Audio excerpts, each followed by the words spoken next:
Hello friends, rise above education hub के साथ मैं शिफाली श्रेया आप लोगों के लिए फिर से शिक्षण शास्त्र के महत्वपूर्ण प्रश्नों के जो हमारे संग्रह का पार्ट 1 आया था उसी का पार्ट 2 लेके आई हूँ। और ये सेशन थोड़ा लंबा है क्योंकि मैंने इसी में अपने सारे क्वेश्चंस को सेलेक्ट करके डाला है जितना फिलहाल मैंने आप लोगों के लिए कलेक्ट किया था। ठीक है, और ये हर एग्ज़ाम के लिए आपका बहुत ही ज़्यादा इम्पॉर्टेंट होने वाला है क्योंकि मैंने इसमें question CTET, REET, MP TET, UP TET, Bihar TET, S TET सबका मिक्सअप रखा है। तो प्लीज़ आप इस सेशन को अंत तक जरूर देखिएगा और अगर पॉसिबल हो तो आप इसे नोट डाउन करते चलिएगा जिससे कि आपको ये क्वेश्चंस हमेशा के लिए याद हो जाए क्योंकि हमेशा ही ये क्वेश्चंस पूछे जाते हैं। तो काफ़ी ज़्यादा इम्पॉर्टेंट होने वाला है ये सेशन आपके लिए। और इसके पहले की जितनी भी वीडियोस की प्लेलिस्ट है वो मैं आपको आई बटन पे डाल दूंगी, आप वहाँ से भी टच करके जा सकते हैं या फिर आप डिस्क्रिप्शंस में देख सकते हैं। मैंने सारे के सारे प्लेलिस्ट आपको वहाँ भी प्रोवाइड करा दिया है तो आप वहाँ से हमारे पहले की वीडियोस को भी देख सकते हैं। और अगर आप चैनल पर नए हैं तो प्लीज़ चैनल को सब्सक्राइब कर लीजिए, साथ ही साथ आप बेल आइकन को भी प्रेस जरूर कर दीजिएगा जिससे कि आपको सारी अपडेट्स मिलती रहे। और अगर आपको वीडियो अच्छी लगती है तो प्लीज़ वीडियो को लाइक ज़रूर कर दीजिएगा। व्यक्तिगत शिक्षार्थी एक दूसरे से विकास की दर में कैसे होते हैं तो हमेशा ही भिन्न होते हैं। जैसा कि आप लोगों को पता है कि ट्विंस भी जो होते हैं उनकी भी विकास की दरें जो होती हैं वो काफ़ी भिन्न होती है एक दूसरे से। तो समझ सकते हैं कि किसी भी इंसान का जो विकास का दर होता है वो हमेशा भिन्न होता है। नेक्स्ट जो है हमारा कौन सा सीखना अस्थाई होता है तो समझ के सीखना। कोई भी चीज़ जब आप उसे अच्छे से समझ जाते हैं तो वो आपका जो है ना हमेशा याद रहता है। तो वो क्या है, समझ के सीखना, अस्थाई सीखना होता है हमारा। क्लियर। नेक्स्ट है क्रियात्मक अनुसंधान का उद्देश्य है विद्यालय तथा कक्षा की शैक्षिक कार्य प्रणाली में सुधार लाना। ओके। कोहल वर्ग का विकास सिद्धांत किससे संबंधित है? नैतिक विकास से। इसके बाद क्या है, जिन इच्छाओं की पूर्ति नहीं होती उनका भंडार भी क्या होता है तो ईदम होता है। और धीरे धीरे जब लोगों में समझ आ जाती है तो फिर उनका ईद जो है वो ईगो में बदल जाता है। और बहुत कम ऐसे लोग होते हैं जो कि सुपर ईगो को हासिल कर पाते हैं। इसे 3 भागों में बांटा गया है, ईद, ईगो और सुपर ईगो। ओके। किस अवस्था को गोल्डन एज के नाम से जाना जाता है तो किशोरावस्था को हम गोल्डन एज के नाम से जानते हैं। बच्चों की पढ़ाई आरंभ करने की जो आदर्श आयु है वो 6 वर्ष होती है। उसके पहले हालांकि हम क्रीड़ा विधि के द्वारा कुछ न कुछ उन्हें सिखा देते हैं, वो अलग चीज़ होती है, बट जो आदर्श आयु मानी गई है बच्चों के पढ़ाई आरंभ करने की वो 6 वर्ष होती है। नेक्स्ट, 6 से 14 वर्ष में बालक बालिकाओं को शिक्षा का अधिकार संविधान के किस संशोधन में जोड़ा गया था? तो 86वें संशोधन में जोड़ा गया था। हमेशा ये याद रखिएगा कि 86 जो हमारा संविधान संशोधन हुआ था उसमें 6 से 14 वर्ष के बालक बालिकाओं को शिक्षा का अधिकार दिया गया था। ठीक है। उसके बाद 85 जो IQ यानी कि बुद्धि लब्धि वाले बालक होते हैं वो किस श्रेणी में आते हैं तो वो मंदबुद्धि की श्रेणी में। अंतर्मुखी और बहिर्मुखी एवं उभयमुखी का वर्गीकरण किसके द्वारा किया गया तो यूंग के द्वारा किया गया। विकृत लिखावट से संबंधित लिखने की योग्यता में कमी किसका एक लक्षण होता है तो डिस्ग्राफिया का लक्षण होता है। पढ़ने की सबसे अच्छी कौन सी विधि होती है तो प्रोजेक्ट विधि होती है। परियोजना विधि के जनक कौन है तो अमेरिका के प्रसिद्ध शिक्षा शास्त्री जो जॉन डीवी हैं उनके शिष्य किलपैट्रिक्स हैं। ओके। उसके बाद क्या है, सूक्ष्म शिक्षण यानी माइक्रो टीचिंग के जनक कौन है तो रॉबर्ट वुश हैं। उसके बाद मॉन्टेसरी शिक्षा प्रणाली के जनक कौन है तो डॉक्टर मारिया मॉन्टेसरी जो कि इटली के हैं। और यह विधि इंद्रियों यानी कि ज्ञान इंद्रियों के प्रशिक्षण पर बल देती है। ठीक है। खेल पद्धति के जनक कौन है? Henry Caudwell cook. उसके बाद क्या है, डाल्टन पद्धति के जनक कौन है तो कुमारी हेलन पार्क हर्ट्स। ओके। पर्यटन विधि के जनक कौन है तो पेस्ट्रोलॉजी। खोज अनुसंधान ह्यूस्टन विधि के जनक कौन है तो आर्मस्ट्रांग। खोज विधि का संबंध किससे है तो भूतकाल से। अन्वेषण विधि के जनक कौन है? आर्मस्ट्रांग। उसके बाद अन्वेषण विधि का संबंध किससे है तो वर्तमान काल से। इकाई उपागम के जनक कौन है तो मैरिशस। जन्म के समय बालक में कितनी हड्डियां होती हैं तो 270। शरीर में सबसे लंबी हड्डी का नाम क्या है तो फीमर जो कि जांघ में होता है। शरीर में सबसे छोटी हड्डी का क्या नाम होता है? स्टेपिज जो कि कान में होती है। शरीर में सबसे मजबूत हड्डी का नाम क्या है? माल्डीवल जो कि जबड़े में होती है। जन्म के समय नवजात शिशु की त्वचा का रंग कैसा होता है? तो हल्का गुलाबी होता है। और इसमें हमेशा याद रखिएगा ये जो 15 दिन के बाद त्वचा अपने अस्थायी कलर को प्राप्त कर लेती है, ठीक है। उसके बाद है नवजात शिशु कितने घंटे सोता है? तो 18 से 20 घंटे सोता है, परंतु वह हर 2 घंटे में जगकर अपनी मांसपेशियों को घुमाते रहता है। ओके। बालक का विकास 6 वर्ष तक लगभग कितने प्रतिशत हो जाता है? तो 90% तक हो जाता है। बालक का विकास 10 वर्ष तक लगभग कितने प्रतिशत हो जाता है? तो 95%। और बाल्यावस्था में बालक की हड्डियां कितनी होती हैं? तो बाल्यावस्था में बालकों की हड्डियों का संख्या 270 से बढ़ के 350 तक हो जाता है। निःशुल्क एवं बाल शिक्षा का अधिकार एवं अधिनियम 2009 में विस्तार किस राज्य में नहीं हुआ था? तो जम्मू कश्मीर में। और उसके बाद है शिक्षा का अधिकार 2009 के तहत निजी विद्यालय को कितने प्रतिशत सीट आरक्षित करना अनिवार्य होगा? तो 25%। 12 वर्ष तक के बालक के मस्तिष्क का भार कितना होता है? तो लगभग 1260 ग्राम, जबकि एक स्वस्थ मनुष्य के मस्तिष्क का भार 1400 ग्राम होता है। ओके। ऑलवेज ये एग्जाम में पूछता है, तो हमेशा आप इससे याद रखिएगा कि बालक के मस्तिष्क का भार 1260 ग्राम तक होता है, जो कि 12 वर्ष तक के बच्चे होते हैं। और उसके बाद मनुष्य के मस्तिष्क का भार जो सामान्यतः माना जाता है वो 1400 ग्राम होता है। मनुष्य के शरीर में कितनी हड्डियां होती है? तो 206 हड्डियां होती हैं, जबकि बालक के जन्म के समय बालक में 270 हड्डियां होती है और बाल्यावस्था में बालकों की हड्डियां 350 होती हैं। किशोरावस्था की मुख्य विशेषता कौन सी होती है? तो आत्मगौरव, ठीक है। उसके बाद है विकास व्यक्ति में नवीन विशेषताओं और योग्यताओं को प्रस्फुटित करता है। यह कथन किसका है? तो हरलॉक का है। जिस प्रक्रिया में व्यक्ति मानव के लिए परस्पर निर्भर होकर व्यवहार करना सीखता है वह है समाजीकरण। ओके। और प्लीज आप सब्सक्राइब जरूर कर ले चैनल को। संवेदना ज्ञान की पहली सीढ़ी है, यह मानसिक विकास है।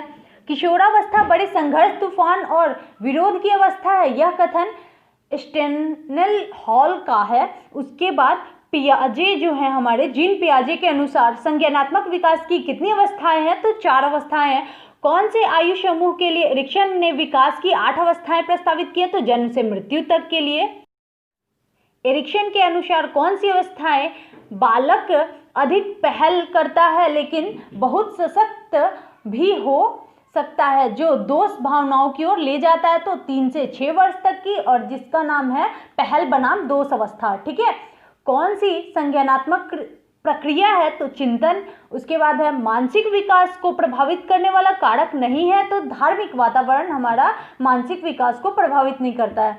उसके बाद बालक की भाषा में मुख्य योगदान, जो हमारा बालक का जो भाषा विकास होता है उसका मुख्य योगदान देने वाला कौन सा संस्था होता है? तो परिवार होता है। नैतिक तर्क की अवस्था सिद्धांत किसने स्पष्ट किया? तो कोहलबर्ग ने।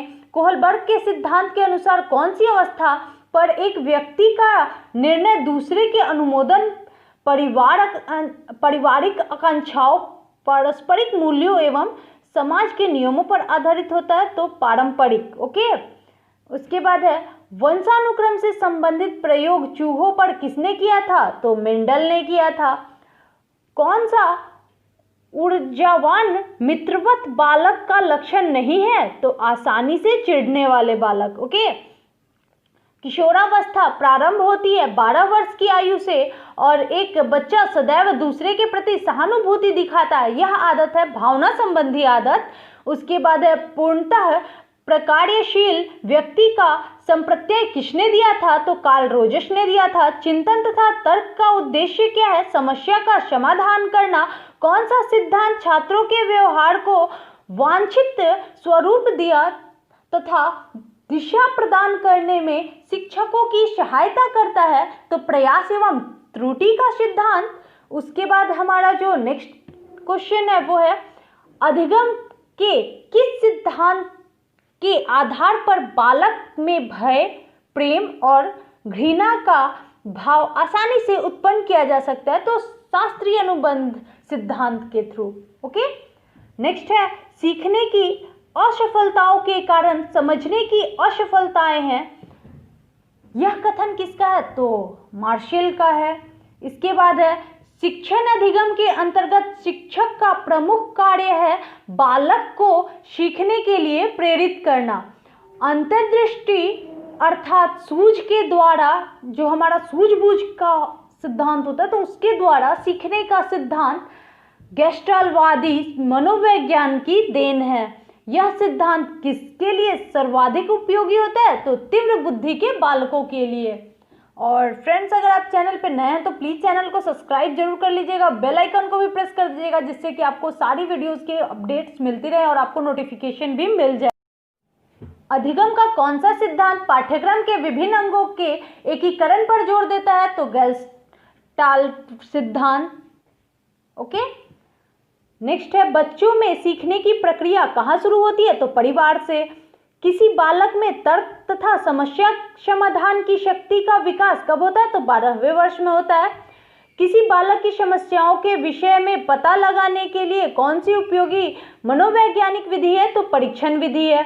अनुकरण के द्वारा अधिगम नियम के द्वारा प्रतिपादित किया गया है, तो ये कहा है हेगार्टी ने। ओके, सीखना जो है हमारा विकास की एक प्रक्रिया है, यह कथन किसका है? तो काफी फेमस क्वेश्चन है, हमेशा पूछा जाता है। इसका सही जवाब वुडवर्थ है।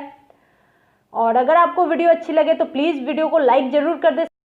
अंतर्दृष्टि द्वारा अधिगम के प्रतिपादन किया गया था, तो गेस्टाल्ट मनोवैज्ञानिकों के द्वारा। उसके बाद है भूल प्रयास द्वारा अधिगम के सिद्धांत का प्रतिपादन निम्न में से किसने किया था? तो थॉर्नडाइक ने किया था। तार्किक चिंतन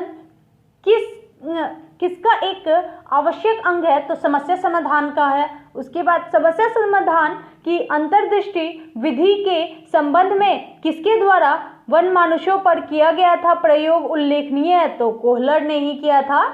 चिंपैंजी जिसे हम कहते हैं वन मानुषों के। सीखने के उद्दीपक अनुक्रिया सिद्धांत के मुख्य प्रतिपादक कौन है? तो थॉर्नडाइक है। शिक्षा का अधिकार अधिनियम 2009 में एक अध्यापक के लिए न्यूनतम कार्य घंटे प्रति सप्ताह निर्धारित किए गए थे, 45 घंटे।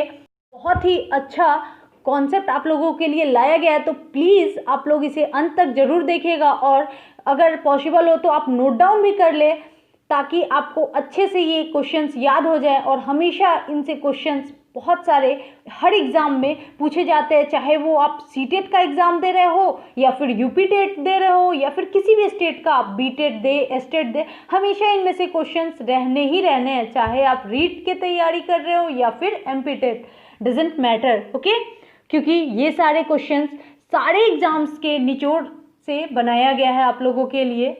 ठीक है, रक्षा तंत्र बहुत सहायता करता है दबाव से निपटने में।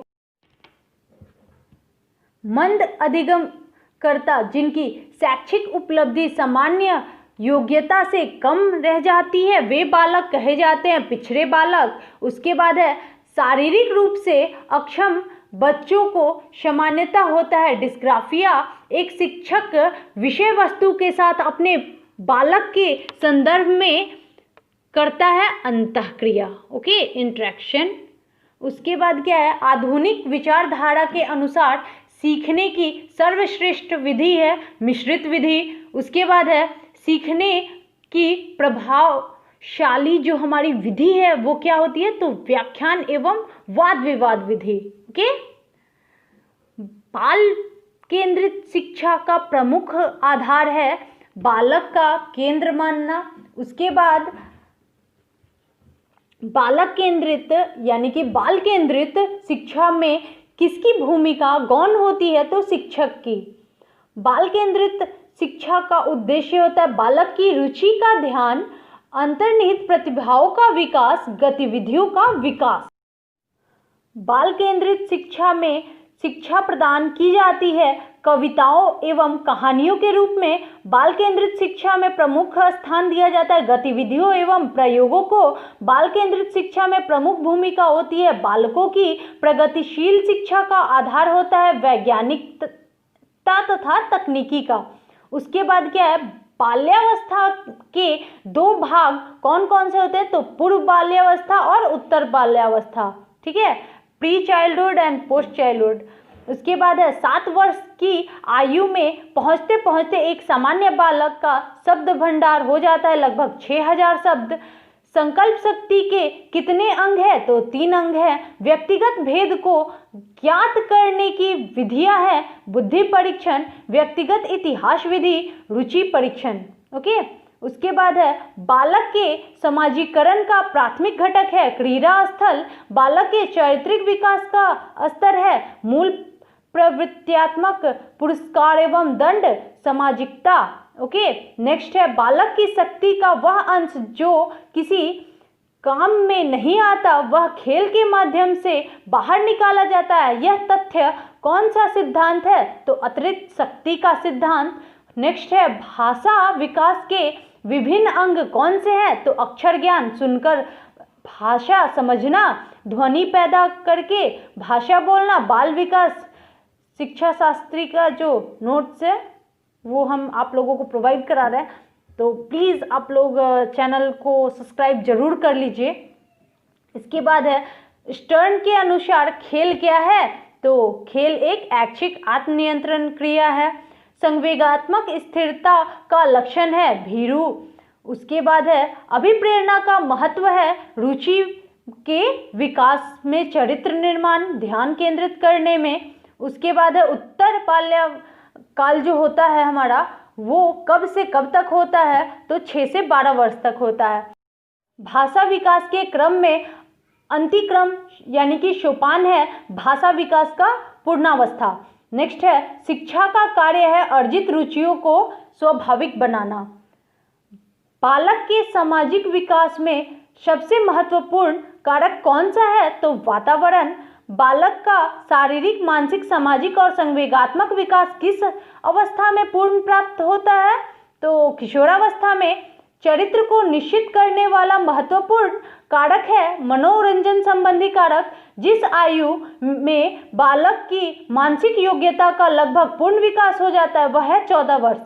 शिक्षा की दृष्टि से बालक की महत्वपूर्ण आवश्यकता क्या है? तो बालकों के साथ मनोवैज्ञानिक व्यवहार की आवश्यकता। संवेगात्मक विकास में किस अवस्था में तीव्र परिवर्तन होता है? तो किशोरावस्था में। ठीक है, नेक्स्ट है मानव शरीर का आकार किस ग्रंथि की सक्रियता से बढ़ता है? तो पिलनिया ग्रंथि से। सभी लोग ये जानते हैं और काफी फेमस क्वेश्चन है। 2 बालकों के समान मानसिक योग्यताएं नहीं है, यह कथन किसका है? तो हरलॉक का। संवेदना ज्ञान की पहली सीढ़ी है, यह है मानसिक विकास। उसके बाद है बालक की वृद्धि रुक जाती है, तो शारीरिक परिपक्वता प्राप्त करने के बाद हमारे जो बालकों की वृद्धि होती है वो रुक जाती है। तर्क, जिज्ञासा और निरीक्षण शक्ति का विकास होता है 11 वर्ष की आयु में। उसके बाद इंट्रोडक्शन ऑफ साइकोलॉजी नामक पुस्तक किसने लिखी है? तो हिलगार्ड तथा एटकिंसन ने। और ये क्वेश्चन बहुत बार आप देखे होंगे कि सीटेट में भी पूछा गया है और बीटेट में भी ये क्वेश्चन आ चुका है, साथ ही साथ यूपीटेट में भी ये पूछा गया था। तो सेलेक्टेड क्वेश्चन है, मैं ये इसलिए बार बार कह रही हूँ, आप लोग प्लीज़ ध्यान से इस सेशन को देखिएगा। इमोशन शब्द का अर्थ है उत्तेजित करना, उथल पुथल करना या हलचल मचाना। ओके, संवेग अभिप्रेरकों का भावनात्मक पक्ष है, यह कथन किसका है? तो मैकडूगल का। नेक्स्ट क्वेश्चन है व्यक्ति के स्वाभाविक विकास को कहते हैं अभिवृत्ति। उसके बाद संवेद प्रकृति का हृदय है, यह कथन किसका है? तो मैकडूगल का। फिजिकल एंड कैरेक्टर्स पुस्तक किसने लिखी है? तो थॉर्नडाइक ने। संवेगहीन व्यक्ति को माना जाता है पशु। उसके बाद क्या है? संवेगिक स्थिरता में किस वस्तु के प्रति निर्वेद अधिगम को बढ़ते हैं? तो साहस, जिज्ञासा, भौतिक वस्तु। कोई व्यक्ति डॉक्टर बनने की योग्यता रखता हो तो कोई व्यक्ति शिक्षक बनने की योग्यता, यह किसका कारण है? तो अभिरुचि का। तभी तो जिन्हें टीचिंग लाइन में आना है वो टीचर बनते हैं और जिन्हें डॉक्टर बनना है वो अपना मेडिकल लाइन में चले जाते हैं। सबका अपना अपना इंटरेस्ट होता है। बाल्यावस्था में शिक्षा का स्वरूप होना चाहिए सामूहिक खेलों एवं रचनात्मक कार्यों के माध्यम से शिक्षा दी जानी चाहिए। ठीक है, सत्य अथवा तथ्यों के दृष्टिकोण से उत्तम प्रक्रिया का बल ही बुद्धि है। बुद्धि की यह परिभाषा थॉर्नडाइक की है। और उसके बाद नेक्स्ट है एडोलसेंस शब्द की लैटिन भाषा के एडोल्शियस क्रिया से बना है, जिसका तात्पर्य है परिपक्वता का बढ़ना।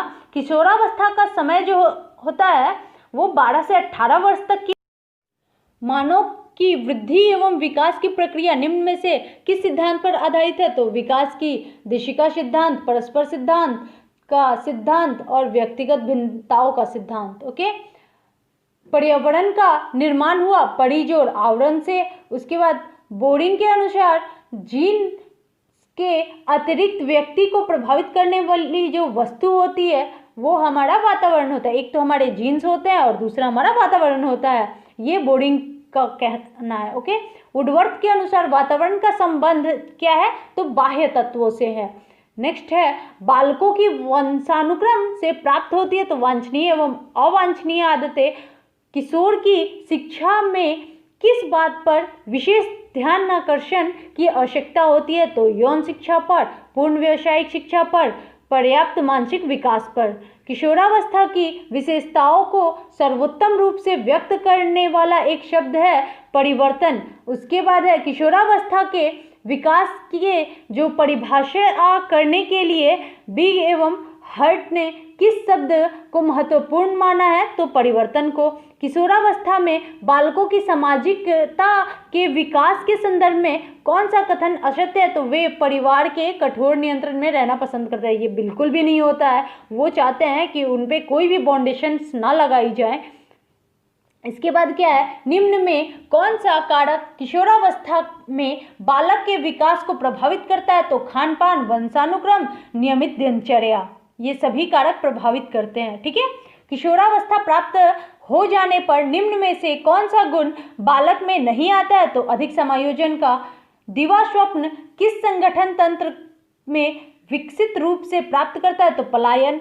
बालक की शक्ति का वह अंश जो किसी क्रम में नहीं आता है वह खेलों के माध्यम से बाहर निकाला जाता है। यह तथ्य कौन सा सिद्धांत कहलाता है? तो अतिरिक्त शक्ति का सिद्धांत। उसके बाद क्या है कि बालक के सामाजिकरण में भूमिका होती है परिवार की, विद्यालय की, परिवेश की। ठीक है, उसके बाद क्या है, जिस बुद्धि का कार्य सूक्ष्म तथा अमूर्त प्रश्नों के चिंतन तथा मनन द्वारा हल किया जाता है वह है अमूर्त बुद्धि। निरंकुश राजतंत्र में समाजीकरण की प्रक्रिया होती है, मंद होती है। उसके बाद है किशोरावस्था में रुचियाँ होती है, सामाजिक रुचियाँ, व्यावसायिक रुचियाँ, व्यक्तिगत रुचियाँ।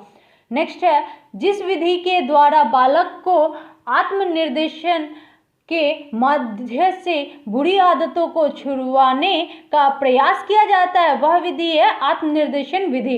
नेक्स्ट है संवेगात्मक एवं सामाजिक विकास के साथ साथ चलने की प्रक्रिया को किस विद्वान ने स्वीकार किया था? तो क्रो एंड क्रो ने। उसके बाद क्या है कि खेल के मैदान को किस विद्वान ने चरित्र निर्माण का स्थल माना है? तो स्किनर तथा हेरीमैन ने। ओके, हमारा उसके बाद नेक्स्ट क्वेश्चन क्या है, चरित्र को निश्चित करने वाला महत्वपूर्ण कारक है मनोरंजन संबंधी कारक। किस स्थिति में समाजीकरण की प्रक्रिया तीव्र होती है? तो धर्मनिरपेक्षता। समाजीकरण की प्रक्रिया को प्रभावित करने का जो कारक है, मतलब कौन कौन से चीज़ है जो कि समाजीकरण को प्रभावित करते हैं? तो हमारा शिक्षा हो गया, समाज का स्वरूप हो गया, आर्थिक स्थिति हो गया, ये सभी कहीं ना कहीं हमारे सामाजिक प्रक्रियाओं को प्रभावित करते ही रहते हैं। नेक्स्ट क्वेश्चन है सामान्य बुद्धि के जो बालक होते हैं वो प्रायः किस अवस्था में बोलना सीख जाते हैं? तो वो 11 वर्ष है। और सेशन हमारा यहीं पे समाप्त होता है और उम्मीद करती हूँ कि आपको ये सेशन काफ़ी पसंद आया होगा। मिलते हैं एक नए वीडियो के साथ।